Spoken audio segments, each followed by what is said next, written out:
is some quick Warhammer news. I saw this headline and I thought it would be interesting. So damn, shit is like 2 sentences long. I did not look at the article before reading it. What I'd be doing is I look at the headline, and if the headline is interesting, then I'll pull up the article. But it is a 8th grade reading ass article.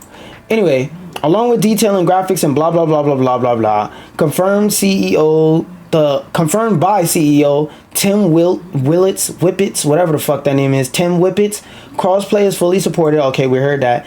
There are some conditions. While campaign and operations have no restrictions, Eternal War matchmaking pools are split between PC and consoles for fairness and balancing purposes. They just don't want no console players to get spanked by PC players playing on a controller. Like, damn, bro, y'all over there struggling with 60 frames and we got 120 frames. We got 60 more frames every second to whoop your ass with.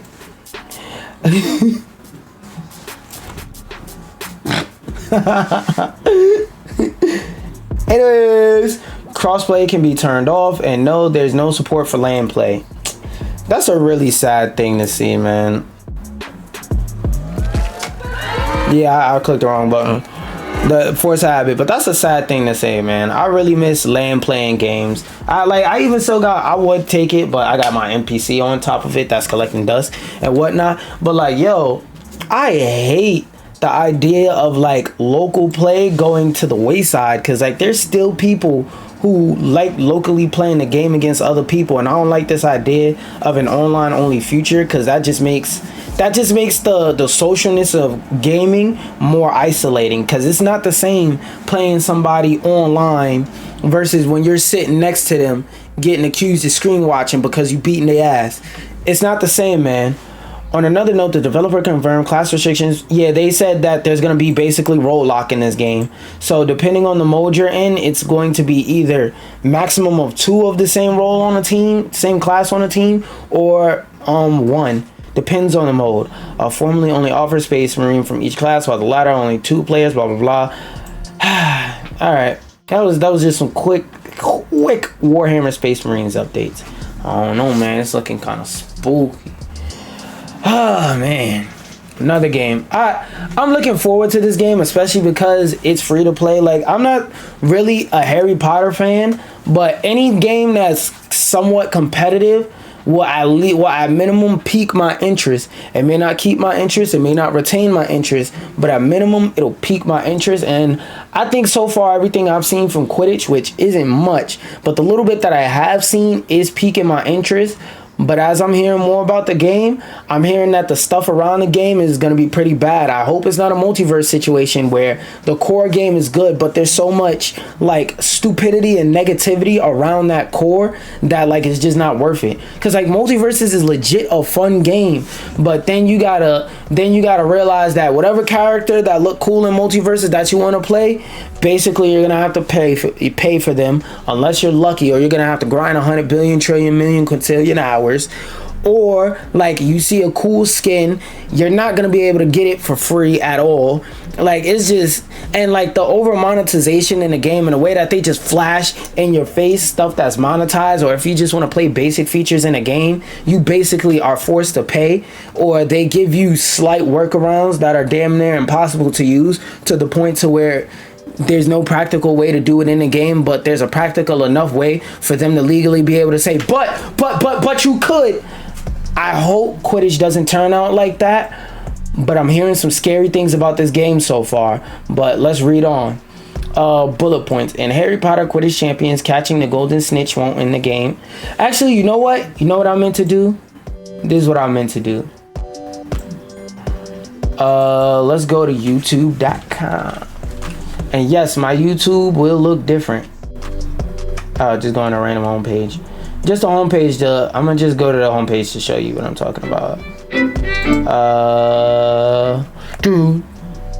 Oh wait, shit, it's not on. Fuck. Oh, I'm saying too much. There we go. My YouTube looks very different. If you ever get distracted by all the random bullshit on YouTube, often, and sometimes you need to use YouTube to just go and look at certain specific things, download Unhooked. It's fucking amazing. now whenever I go on YouTube, I don't get flashbanged with a bunch of recommendations of dumb shit that I don't want to see, or stuff that draws my attention but I don't really need to be paying attention to now. What was I doing? Quidditch. UUDDI. Rules. Alright.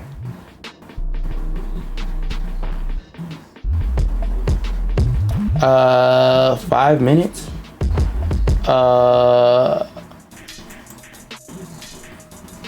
Quidditch. Yeah, let me try Harry Potter.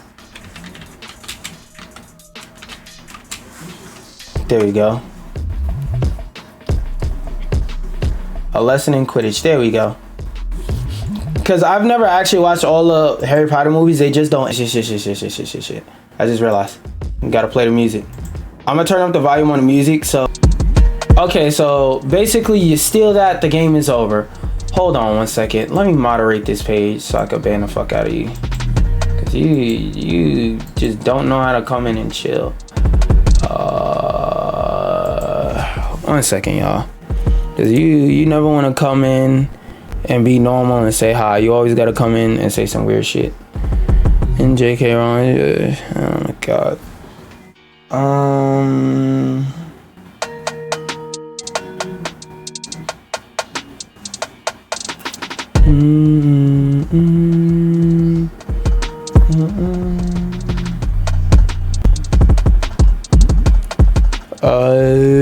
When is the comment gonna pop up? Damn. Hold on. Oh, yep. There we go. 3 dots. Add as moderator. Give me a second. The stream might lag a little bit, y'all, but it's worth it. I'm about to watch this whole shit and then forget.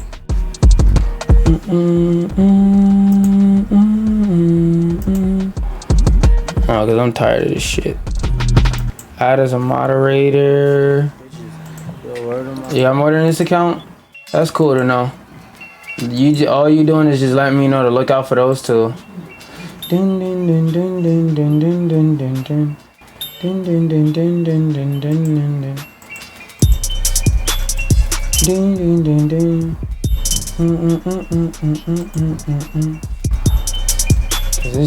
tired of this dumbass shit. Alright, let all the comments pop up. Where am I? There we go. Add as a moderator. Oh, this account is already added as a moderator. Alright.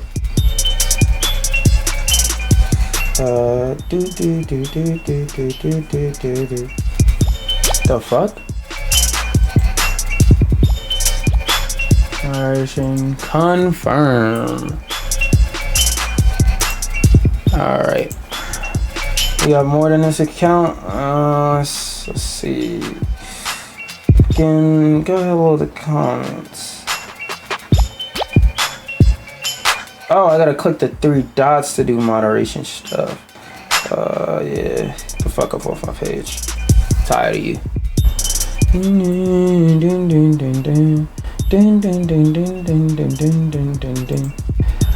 Alright, there we go. I ain't gotta hear none of that dumbass shit anymore. Alright, we don't tolerate that weird shit around here.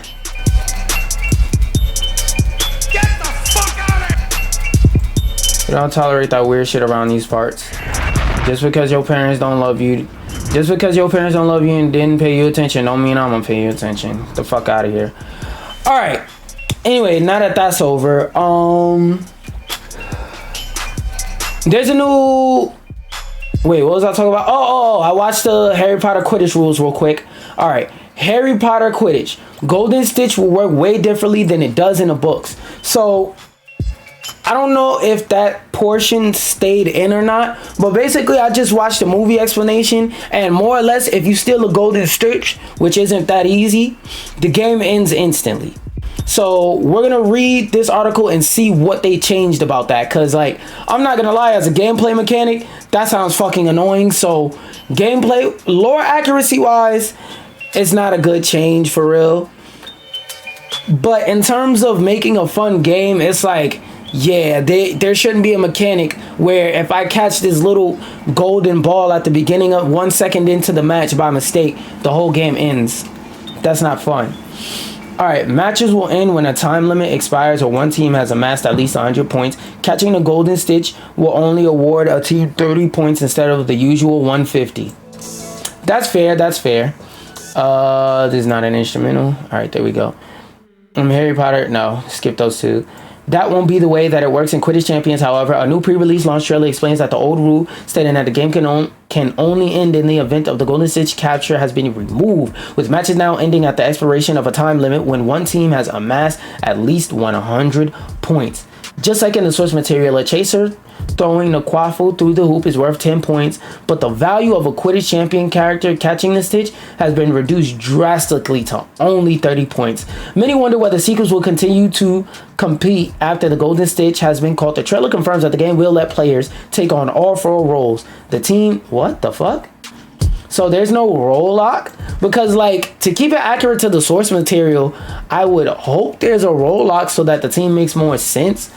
But I'll see how that goes balance wise. I gotta go back and watch some like Quidditch scenes of like Harry Potter, like more in depth off stream, because I don't want to catch a bunch of copyright strikes left and right, and see how like the game actually works for real. But the trailer confirms that the game will let players take on 4 roles on the team. All 4 roles on the team: Chaser, Seeker, Beater, and Keeper, and that will each have a unique playstyle, which I would hope so. And then it's talking about more rule changes. Okay, this is short. The rule change may be jarring to some fans of the book series, but may also provide for quicker, more competitive matches, which is fair. Because, like, what I always say is when it comes to people making games, your first and foremost goal when making a game should be to make sure that the game is fun. Sometimes you got a curbside lore, like 1-to-1 lore accuracy, and you might be able to like throw a clever explanation in there to explain it, but certain mechanics just aren't fun. Like the way it was originally designed was cool as a concept, but for a game, nah, that don't seem very fun or very competitive, unless it's like unimaginably hard to catch. But at that point, you're trying to fix, you're basically like, how do I put this? You're basically trying to wash a plastic cup. And no, actually better example. You're basically trying to wash a paper cup. Like, yeah, the paper cup gets dirty, and yeah, you wash cups when they're dirty, but paper cups are meant to be thrown out. Why are you washing a paper cup? That's metaphorically what they would have been doing. It's broken beyond the point of like repairing it, making sense. Harry Potter lore, Quidditch match, took about 3 months. God damn. The longest Quidditch match took about 3 months. I would hope y'all not letting them be that long, due to the length of time it took for the Seeker to catch the Golden Snitch, which clearly wouldn't work in the real world. Yeah. Additionally, in the Quidditch World Cup section of Harry Potter, hey, I cannot read that. Oh, Ivy David 109, thank you for the W. Follow. Go ahead and throw it the V one time. And like I say to everybody who joins my Twitch chat, if you are here to offer me art, get the fuck out. But if you're here to just vibe, be welcome to stay. And the Harry Potter lore. Additionally, in the Quidditch World Cup selection of Harry Potter and the Goblet of Fire, intentionally loses the finals match to Ireland's much more skilled team by catching the Golden Snitch. How I'm doing good. Saving face by only making score closer than it would have been to the match, and blah blah blah. Okay, now that's going more into like the nerdy shit. This honestly gives me hope for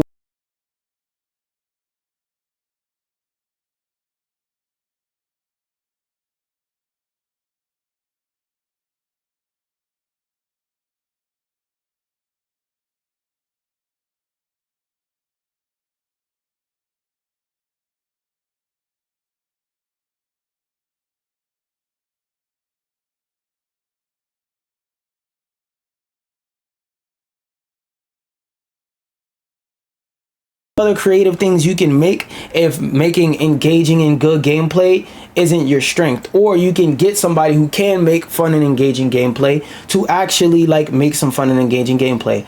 Now, if you haven't heard, Deadlocked is Valve's latest game, and if you're not familiar with Valve, the makers of Steam, pop out this little logo, the place where PC gamers play games, the makers of the Steam Deck.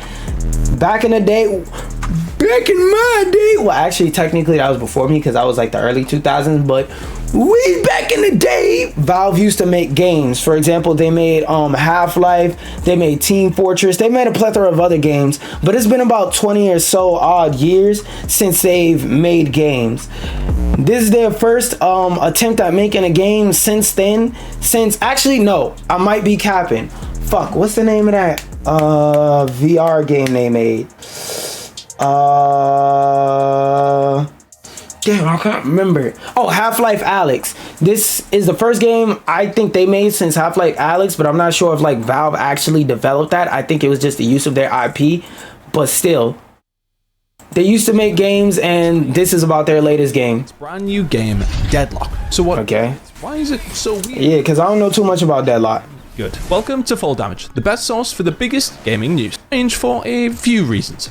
For one, everyone knew they were working on something since they filed a trademark for the name Neon Prime back in 2022. And back then, there were leaks to suggest it would be something similar to Overwatch, but more. From what I've seen, this game doesn't look similar to Overwatch. I've been playing. It's a hero shooter, so like it has elements that are similarly identifiable with Overwatch, but I wouldn't say that this game looks similar to Overwatch because I'm not too sure of the full concept of the game. But I know it ain't no damn Overwatch. It's way slow and takes way longer. I haven't exactly been keeping quiet about it. Even after Steam, I haven't seen much about it. Website showed a oh yeah, this bullshit.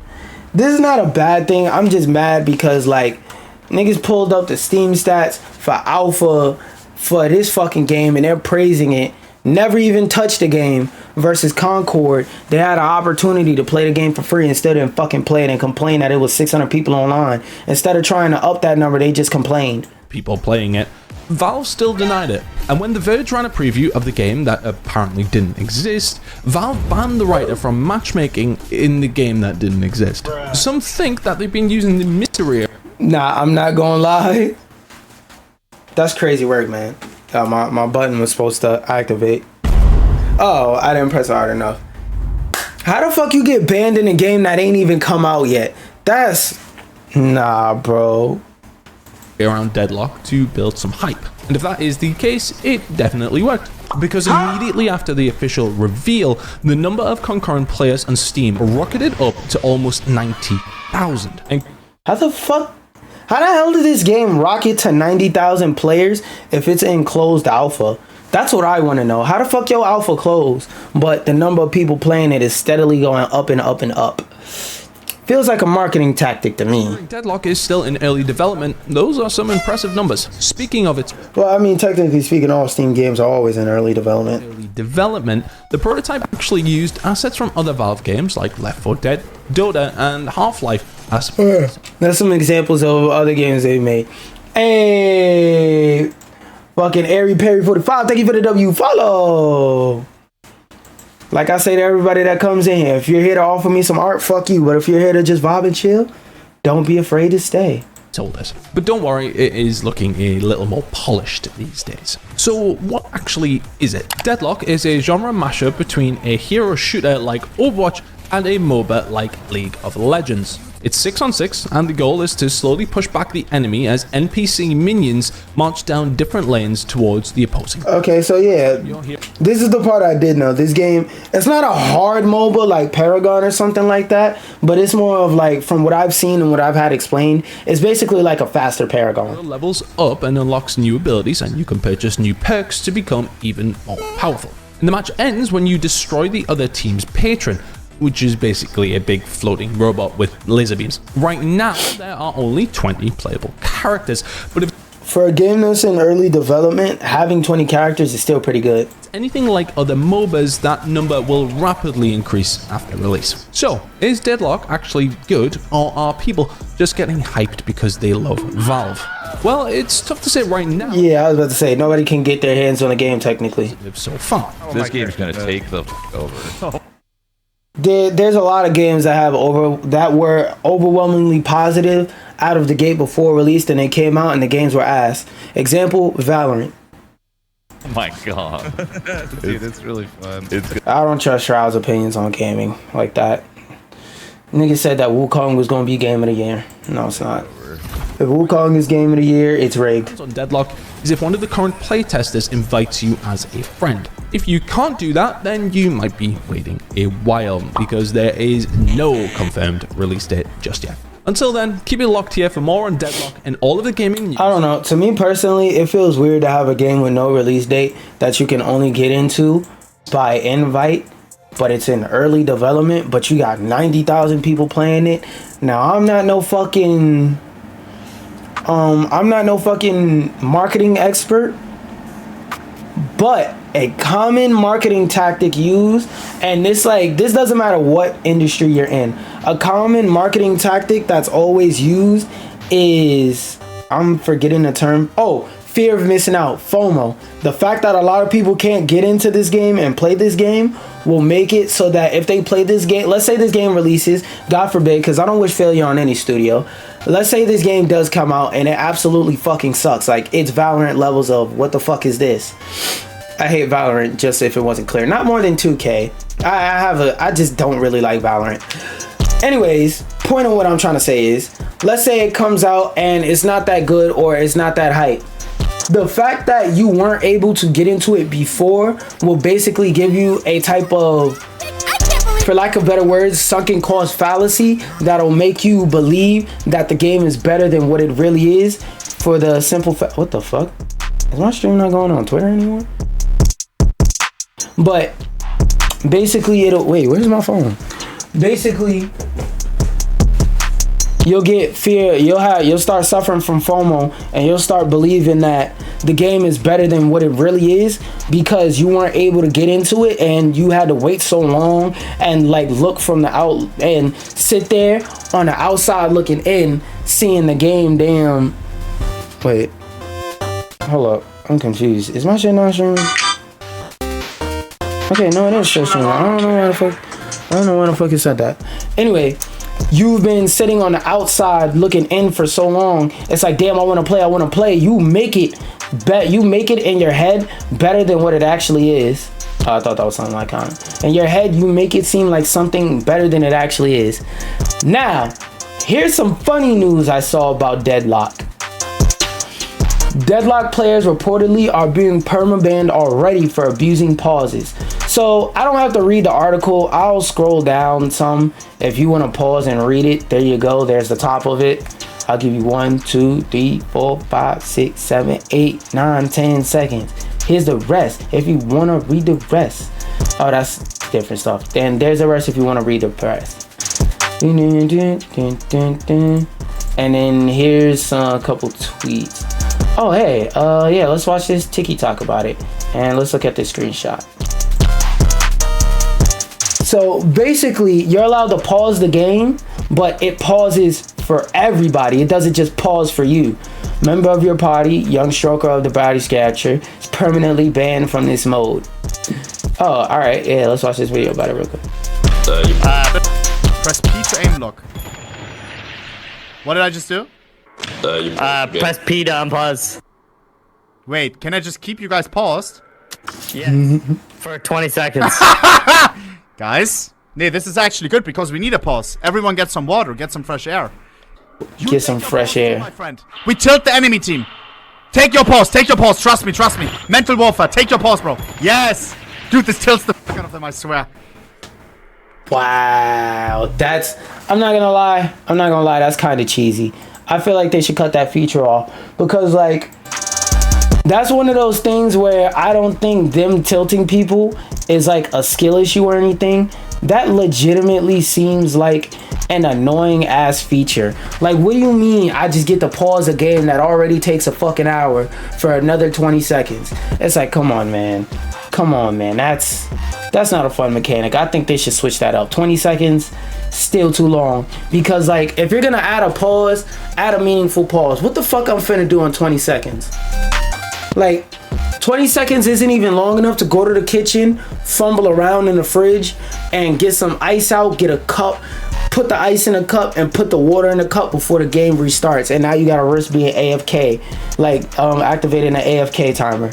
That's not a fun mechanic. We're gonna go ahead and boo that. Get that shit out of here. Anyway, This is the article that's been the apple of my eye, probably the reason why you clicked on this video, and gonna be the thing that I put in the title of this video. Baldur's Gate 3 developer confirms the sixth entry in the Grand Theft Auto franchise will change how games are priced. Now, I have some strong thoughts on this topic, but I haven't read this article yet. Well, I previewed it earlier, like before I started the video, but I haven't fully read this article yet. So like I said earlier, I'm gonna take my thoughts. I need to stand over here. I'm gonna take my thoughts, ball them up. I'm gonna put them in my t-shirt and I'm gonna hold them there until I finish reading. They just gonna stay right there. So boom. Wait, first off, let's read what was said, because a lot of the times these motherfuckers be just summarizing the damn tweet and calling it an article for ads. I don't love the artificiality of pricing structures post-retail. I agree. Somebody said it. Use the inflated base price to upsell a subscription. I agree. And use vague content promises to inflate ultimate editions to make the base price look better. It all seems a bit dangerous and disconnected from the community. Somebody fucking said it. Somebody said it. I deeply agree. But like I said, let's read the article. First two paragraphs never matter. There has been a lot of discussion about the game's pricing, with some rumors even suggesting, now these are rumors, suggesting that GTA 5 will retail for a whopping $150, more than double the price of a standard AAA game in 2024, which is $69.99 plus tax, aka $70. Now the thing about this that I think is misleading is they're presenting it like you're going to pay $100, like the base price for Grand Theft Auto is going to be $100 to $150 with everything included, meaning GTA Online, meaning the story, GTA Online, season pass for all the online and end-game story DLCs, $150. That's still pretty steep, but if they promise you 5 years of content up front and throughout the next 5 years they give you that content, then yeah, that's fair. $150 is fair for 5 years worth of content. Anything less than both Grand Theft Auto and Grand Theft Auto Online and all the story DLCs put together and the next 5 years of online updates, and like they can even split it down the middle of, you could buy the story and all future DLCs, like for future story DLCs, or you could buy online and all future online content and DLCs, like have those as two separate packs, and then the one where everything combined is slightly discounted to be $150. Yes, I can agree with that. I can let that slide. That's fair. But if we're talking about the base price of the game is $100 and you still got to buy online separate, you still got to buy all the DLCs separate, season passes for online separate, hell no, that's a straight boo straight off the presses.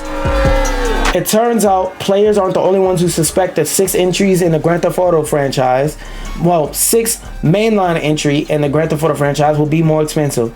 Michael Duzay, the director of publishing for BG3 of Mariens Studios, says Rockstar could set a new industry trend with how it prices the next Grand Theft Auto. I hope the fuck not. Unless they do some crazy shit and they make the base game worth $50 and make the online worth $20. Nah, bruh. If that's the type of standard they set, oh yeah, fuck yeah. In a post on Twitter, Dickhead criticized how Ubisoft Star Wars priced their editions, which yeah, the way they priced it was pretty freaking bad. So I'm gonna pull up the picture and I'm gonna explain what you're looking at. Basically, in the Ultimate Edition, they give you all this stuff, but people feel like, and I'm part of people, feel like this wasn't enough. So you get pre-order. Let me read off everything and I'm gonna explain it as I read it off and explain what it is. Then I'm gonna go back and explain why it's not seen as worth what they're charging, which the base game is $70, and with all this goofy ass shit, it's $130 plus tax included. So I mean, god damn, I need to remember to stand straight in front of my joint. Excuse me. Actually, let me sit the fuck down.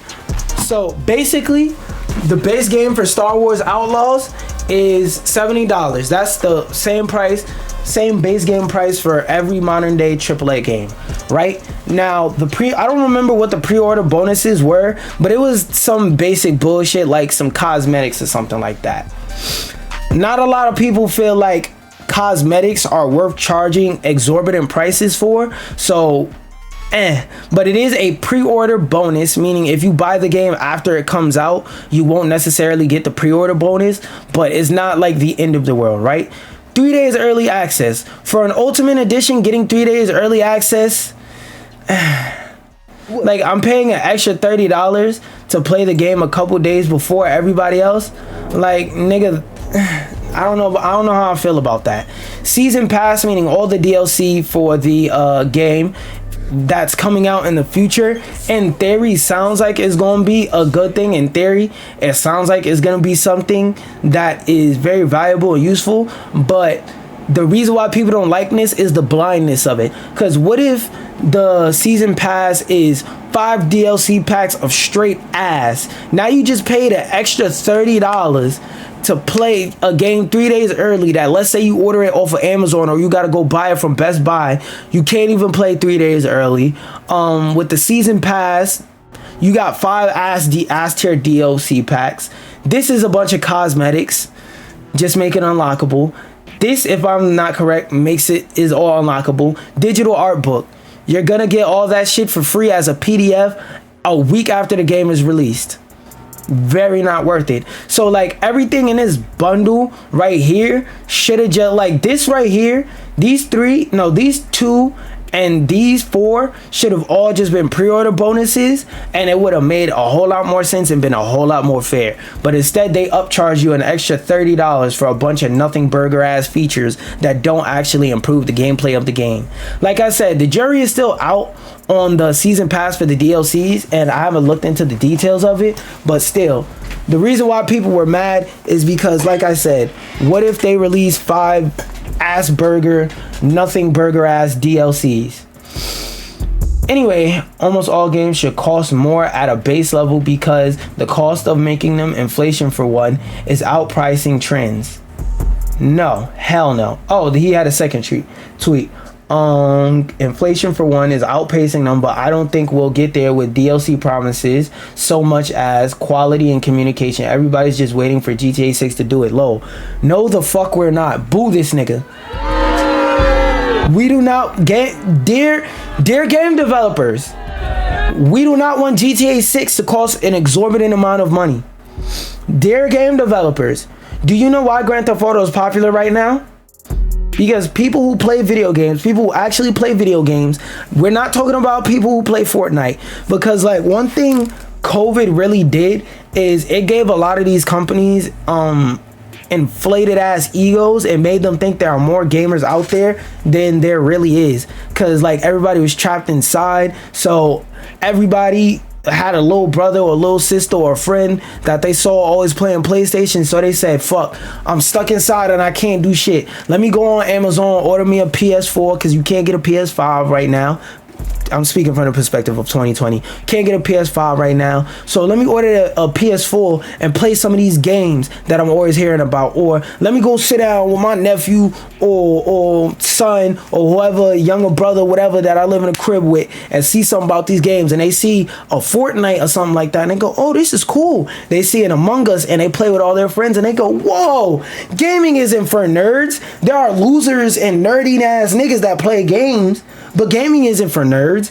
Gaming could be for everybody. And like when stuff like Among Us and Fortnite really started showing people that, and really like opened the floodgates to casual gaming even more than the Wii already did, right? Like it opened a door to more like hardcore modern day casual gaming, right? So a lot of and this is just the tech industry in general in 2020, a lot of these businesses, they started hiring people out the ass and all types of stuff, right? To like basically they were getting a lot of money and loans and they got hire happy. They started hiring a lot of unnecessary extra personnel, and that shit is costing. They had a lot of money that they were just trying to spend just to spend, but now they got to keep paying all those people. That's why there's a lot of layoffs going off in the tech industry. They're losing a lot of money. the amount of money they got and had to spend in the long run is costing a lot of these companies more money than what they got and were encouraged to spend to like get back and cut back and whatnot on taxes. So I say that to say, like, a lot of the money hungriness coming from these corporations is because they fucked up. So anytime companies fuck up, they pass those lack of savings on to the customer. Anytime the company makes a lot of money or they see it more beneficial to give you something for free than to charge you for it, they will. Right now, they're hurting for money so much, they can't pass up on any opportunity to nickel and dime the fuck out of you. That's why I like something like Space Marines, where they're giving you, once you buy the game, all future DLC is free. That's a crazy decision in this day and age with all these greedy ass companies like shit fuck ass 2K out here right now.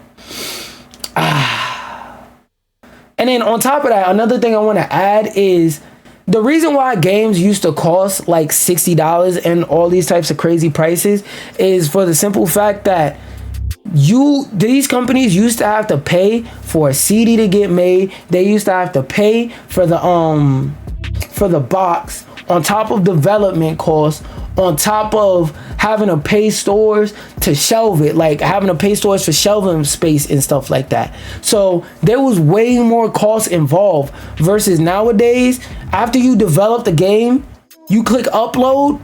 Now for the next 20 years, as long as nobody delists the game, it can be brought.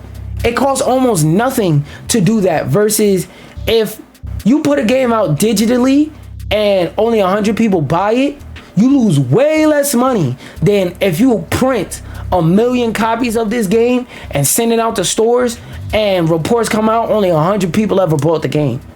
Because now you got a bunch of discs taking up shelf space that people as a store owner are gonna go, yo, this game has been sitting up here for 3 months, 6 months, a year, and it's just collecting dust, taking up space on my shelf where I could put another game that people are actually gonna buy, to where I could move the game off the shelf and put a new game or a new copy of that game that people are actually gonna buy on the shelf.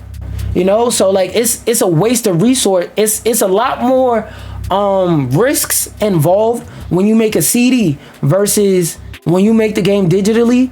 All you're doing is just hitting upload. What the fuck is the downside to you hitting upload compared to the other one I said? Like, even if you have to pay monthly to keep your game on a server, it's not as risk heavy as it is having to worry about shelf space. Cause if you take your game down from that from services because you're losing money keeping it up, you're losing a lot less money than if you would have sent it to stores. But let's read on. Whether or not Rockstar decides to pull the trigger on selling GTA 6 for more than average AAA games of the time, and which is 2024, remains to be seen. The CEO of Rockstar's parent company briefly touched on pricing in an interview in 2024 this year. We're so focused on delivering more value than what we charge, and that's sort of the rubric, blah, blah, blah, blah, blah. Did they say anything about how much they're going to actually charge? Over context of the cost, that's a goal. Only time will tell how GTA. Yeah. Okay, so basically there's no sorry, I had to take a breath. I was talking for a minute. There's no exact defined concrete price as of now. So motherfuckers is just yapping currently. But we'll see. Ah, man. I need to take a swig of water.